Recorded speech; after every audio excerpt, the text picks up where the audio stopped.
Hare Krishna, everyone, and welcome back to my YouTube channel, which is Bhakti with Shreyash. And today's topic is school, college and Bhakti. Of course, simply देखा जाए तो meaning तो यही बनता है कि किस प्रकार से स्कूल, कॉलेज, भक्ति, स्टडीज़ को हम साथ में मैनेज कर सकते हैं, क्यों इतनी प्रॉब्लम्स आती हैं. Let's figure it out today. Hari Bol. Chant the holy name, say my mantra, chant it loud and clear, then you will be happy. तो भाई सबसे पहले तो हमें ये समझना पड़ेगा कि स्टडीज़ एंड भक्ति दोनों ही इक्वली इम्पॉर्टेंट है और हमें इसको बैलेंस करके ही चलना है. देखो, education is also important. Education के बिना we can survive in this world and we all know. Of course आपके पास कोई स्किल होनी चाहिए, कुछ एजुकेशन होना चाहिए to live in this world and that is a karma. वो हमारी ड्यूटी है जो कि हमें करनी ही करनी है. ओके, भगवान श्री कृष्ण ने अर्जुन को कभी ऐसे नहीं बोला कि भाई निकल जा, जंगल में भाग जा, मेरी भक्ति करता रहे. नो, उनको बोला कि अपने कर्म कर, पर मुझे सेंटर में रख के कर. इसलिए हमें भी कृष्णा को सेंटर में रखते हुए, यानी कि भक्ति करते हुए, स्टडीज़ को यानी कि हमारे कर्म को भी बैलेंस करना पड़ेगा. तो भाई हम ये तो समझ गए कि हमें भक्ति, स्टडीज़, स्कूल, कॉलेज को साथ में मैनेज करना पड़ेगा. लेकिन ऐसी क्या प्रॉब्लम्स आती हैं जिससे हम मैनेज नहीं कर पाते, और क्या ये चीज़ें हैं और किस प्रकार से हम इनको मैनेज कर सकते हैं. Let's figure it out. Tip number 1, waking early in the morning. Yes, this is very effective and plus very good because क्या होता है जब हम जल्दी सुबह उठते हैं, फॉर एग्जांपल ब्रह्म मुहूर्त में उठना बहुत अच्छी बात होती है. 4 बजे अगर आप उठ के अपना सारा भक्ति रिलेटेड काम कर लें, फॉर एग्जांपल आपका चैंटिंग, आपका डीटी वर्शिप, अगर आपको कोई स्क्रिप्चर्स बुक रीडिंग करनी है वो भी आप कोशिश करें कि आधे से ज़्यादा भक्ति के आपके जो काम है वो सुबह हो जाएं. एंड वो अच्छी बात भी है क्योंकि उस टाइम काफ़ी सात्विक माहौल होता है और आप आराम से उन चीज़ों को कर पाते हैं. नहीं तो पूरे दिन में तो भैया भगदड़ से ही करोगे ये सब. इसीलिए कोशिश करना चाहिए कि हम सुबह सुबह ही ये सब निकाल लें, काम कर लें अपना, ताकि आधे से ज़्यादा हमारा सारा वो भक्ति से रिलेटेड काम हो जाता है.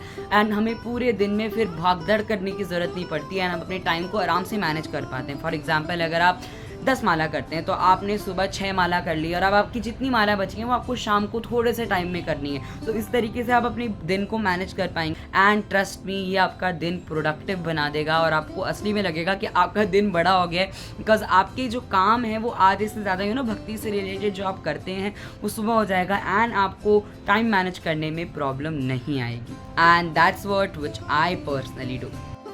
लेकिन फिर आते हैं वो स्टूडेंट्स जिनको लेट नाइट बैठ के पढ़ना बहुत अच्छा लगता है. For college students, for example, कोई भी है जो टाइम मैनेज नहीं कर पाते और फिर वो रात को बैठ के पढ़ते हैं लेट तक. ऑफकोर्स सबके अपने अपने ओपिनियंस हो सकते हैं. किसी को लगता है कि अर्ली मॉर्निंग की पढ़ाई अच्छी होती है, किसी को लगता है कि नहीं नाइट की भी पढ़ाई बहुत इफेक्टिव होती है. तो ये अपने अकॉर्डिंग कर सकते हैं. लेकिन फिर अगर आप पढ़ रहे हैं तो फिर आप कोशिश करिए कि ऑफकोर्स सी बात है, देखिए हमें सोना जल्दी पड़ेगा. Waking early in the morning मतलब हमें सोना भी जल्दी पड़ेगा.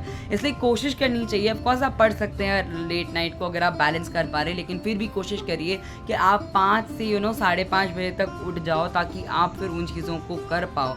ऑफकोर्स सी बात है, आपको प्रॉपर रेस्ट भी चाहिए. तो प्लीज़ कोशिश करिए कि आप इसको मैनेज करें. Tip number 2, making a perfect time table. Yes भैया, टाइम टेबल की बात आती है तो हम सभी टाइम टेबल बना लेते हैं लेकिन हमसे कभी फॉलो नहीं होता है, राइट. लेकिन ऐसा नहीं करना है. हम सभी को एक टाइम टेबल बनाना चाहिए जिसको हम डेली बेसिस पे फॉलो कर पाएँ. टाइम टेबल भी ऐसा ही बनाना चाहिए जो फॉलो कर पाएँ. ऐसा नहीं कि भैया नहीं फॉलो ही नहीं कर पा रहे, हो गया काम. और टाइम टेबल के बनाने का मतलब वो नहीं है फिर आप भैया ड्राइंग से पूरा टाइम टेबल बनाओ, अपने आगे चिपकाओ और फिर अगले दिन आप सो ही पड़े हो. No, not like that. अपने मन में ही टाइम टेबल बनाओ कि यार नहीं इतना टाइम इसको देना है, इतना टाइम इसको देना है. फॉर एग्जांपल, आपने सुबह आप 4 बजे उठ गए, आपने सारा अपना स्टडी, अपना भक्ति का काम कर लिया और आपने थोड़ा पढ़ भी लिया सुबह ही.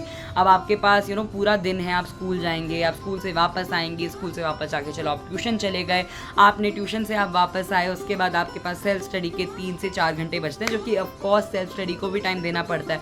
तो भैया वो भी आपने करा, आपका पूरा टाइम इस तरीके से बैलेंस हो गया. तो इसके मतलब ये नहीं है, ज़रूरी नहीं कि यार आपने सुबह सुबह भक्ति को इतना टाइम दिया तो आपको स्टडीज़ को टाइम देना. तो देखिए, टाइम टेबल बनाइए, ट्राई करिए कि आप कोशिश करें कि आप मैनेज करें. फॉर एग्जांपल, अगर आपको दिन में आपने 4 घंटे पढ़ना है, ज़रूरी नहीं आपको 4 घंटे लगातार ही बैठ के पढ़ना है। आप डिस्ट्रीब्यूट कर सकते हैं, आप 2 घंटे सुबह पढ़ लीजिए, 2 घंटे शाम पढ़ लीजिए। इस तरीके से you can manage it in a well manner कि आप ताकि भक्ति से रिलेटेड काम भी कर पाएँ। अब ये इसका मतलब ये नहीं है कि भैया भक्ति का रिलेटेड सारा काम सुबह सुबह हो गया तो भैया भक्ति पूरे दिन छोड़, इसका मतलब ये नहीं। भक्ति का मतलब क्या होता है? भक्ति का मतलब होता है हम भगवान की बातों को अपनी लाइफ में अप्लाई करते हैं, राइट। सो इसका मतलब ये नहीं है कि आपने सुबह चैंटिंग कर ली, आपके दिमाग में हमेशा भगवान का ध्यान रहेगा ही अगर आप चैंटिंग करते हैं सुबह, या फिर अगर आप डेली बेसिस पे कृष्णा कॉन्शियस हो रहे हैं तो ऑफकोर्स आपके मन में, आपके कॉन्शियसनेस में भगवान श्री कृष्ण का वो चीज़ें रहेंगी ही। इसका मतलब ये नहीं कि भैया सुबह सुबह हरे कृष्णा, बाद में वो हाँ ये अरे अरे मुक्का मुक्की, ये सब ये हरकतें नहीं करना है। We have to manage it in a well manner. Tip number 3, setting targets. Of course it's very important कि हम टारगेट्स को सेट करें। देखिए आप कोई भी काम कर रहे हैं, अगर आप उनमें टारगेट सेट करते हैं तो हमें उनको अचीव करने में ईजी हो जाता है। फॉर एग्जांपल अगर आप पढ़ाई कर रहे हैं तो पढ़ाई में भी अपने छोटे छोटे टारगेट्स करिए, भक्ति में भी अपने छोटे छोटे टारगेट्स बनाइए। फॉर एग्जांपल अगर आप स्टडी कर रहे हैं तो आपको पता है कि भैया नहीं आपको आज ये वाला चैप्टर पूरा करना है, इतने टाइम से मैं इतने टाइम में ये चैप्टर पूरा कर लूँगा, इतने टाइम में मैं ये एक्सरसाइज पूरा कर लूँगा, और उस तरीके से आप टारगेट सेट कर लीजिए अपने स्टडीज़ में। सेम टूवर्ड्स द भक्ति में भी अपने टारगेट सेट करिए कि नहीं आप इतने माला करेंगे, आप इतनी माला करेंगे। फॉर एग्जांपल आपने 12 राउंड्स करने हैं तो आप कोशिश करिए कि ये विद डिटर्मिनेशन आप पूरे वो 12 राउंड्स कंप्लीट कर पाएँ दिन में। टारगेट सेट करिए कि नहीं भगवत गीता का 1 पेज पढ़ूंगा, ये करूँगा वो करूँगा। इस तरीके से आप टारगेट सेट कर सकते हैं एंड इसको अच्छे मैनर में मैनेज कर सकते हैं।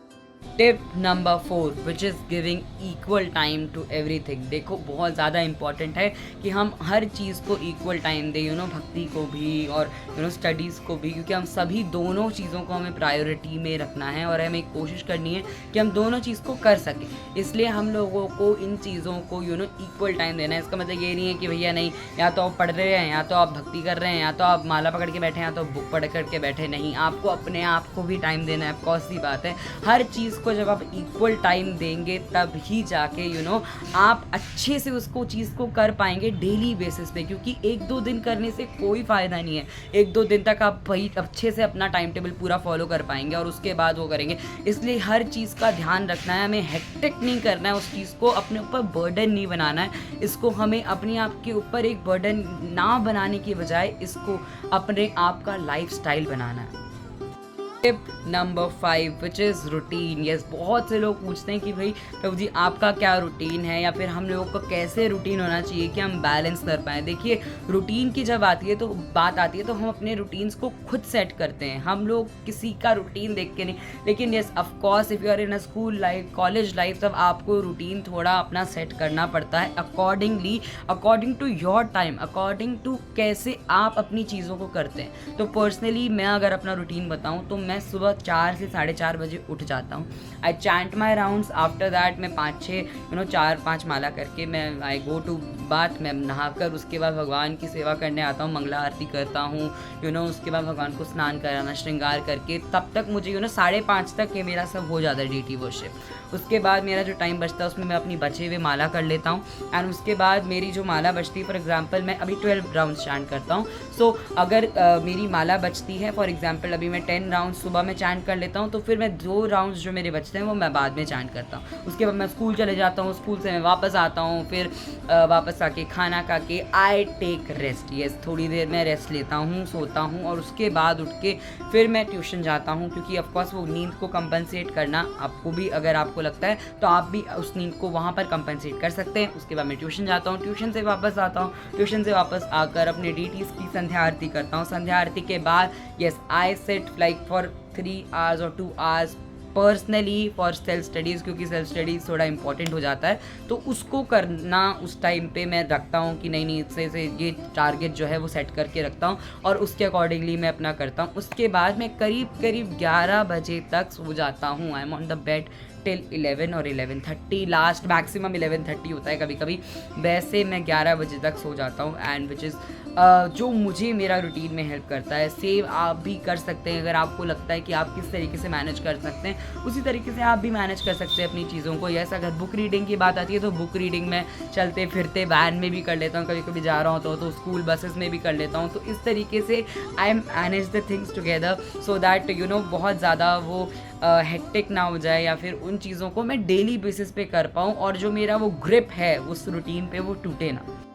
So these were some tips which can really help you to manage your भक्ति and studies स्कूल कॉलेज जो भी है। एंड ऑफ कोर्स मुझे लगता है कि काफ़ी हद तक स्कूल एंड कॉलेज के बच्चों का सेम सा ही रूटीन होता है, बट थोड़ा सा डिफरेंस आ जाता है क्योंकि स्कूल में आपको जल्दी आपकी छुट्टी हो जाएगी और उसके बाद आप आ जाओगे घर पे एंड देन आप फिर उसके बाद स्कूल में ज़्यादा मुझे लगता है बिकॉज आपको ट्यूशन जाना है, आपको ये भी करना है वो भी करना है। कॉलेज में थोड़ा सा we can be free, so because अब जब आप कॉलेज से वापस आ गए उसके बाद आप 5-6 बजे तक चलो कॉलेज से वापस जाइए तो आप टाइम शाम के टाइम पे आप माला कर सकते हैं, पर waking early in the morning ज़रूर करिए ताकि आप अपनी वो चैंटिंग आप सुबह भी कर सकें। और मेनली क्या क्या इंपॉर्टेंट होता है, देखिए मेनली इंपॉर्टेंट है कि आप you chant Hare Krishna, you read सब स्पिरिचुअल बुक्स और अपनी कॉन्शियसनेस को आप कृष्णा कॉन्शियसनेस बनाएं।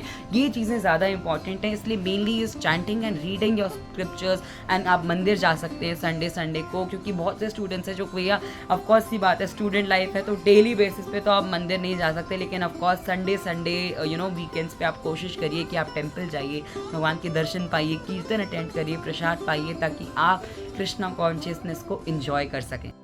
सो I was getting so many comments related to this कि भैया प्रभु जी हम स्कूल जाते हैं, हम कॉलेज जाते हैं, हम किस तरीके से मैनेज कर सकते हैं। So I shot this video today. मुझे लगा था कि नहीं ये ज़रूरी है बिकॉज ऑफकोर्स कहीं ना कहीं प्रॉब्लम्स आती हैं। देखिए सभी को अपने लाइफ में स्कूल लाइफ में आपके स्टूडेंट लाइफ में डिवोशन भी अगर आप करें तो प्रॉब्लम्स आती हैं। इसका मतलब ये नहीं कि आप भक्ति छोड़ दें या फिर पढ़ाई छोड़ दें, इसका मतलब ये नहीं होता। आपको मैनेज करना है उन चीज़ों को, चाहे कितना भी आपको प्रॉब्लम्स आए। ऑफकोर्स की बात है you have to manage them together. इसलिए आपको कोशिश करनी है कि आप हिम्मत ना हारें और अच्छे से इन चीज़ों को कर सकें।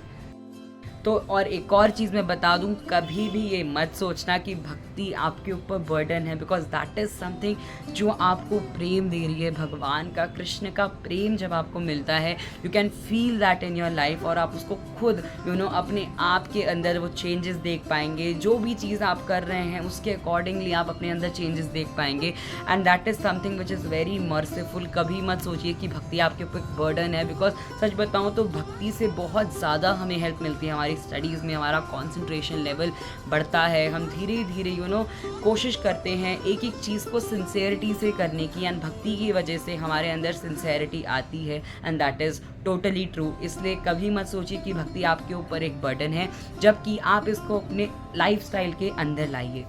So that's it for today's video, and if you really enjoyed or learned something from this video, so please do like, share and comment, and don't forget to subscribe to my channel which is Bhakti with Shreyash। and of course सी बात है comment section आपके लिए खुला है, तो please वहाँ जाके अगर कोई भी questions आपके हैं तो प्लीज़ वहाँ पर डाल दीजिए, suggestions भी डाल दीजिए ताकि उसी के हिसाब से मैं आगे videos बना पाऊँ। All glories to Srila Prabhupada। We'll meet soon in another video। तब तक के लिए bye bye, Hare Krishna and keep chanting।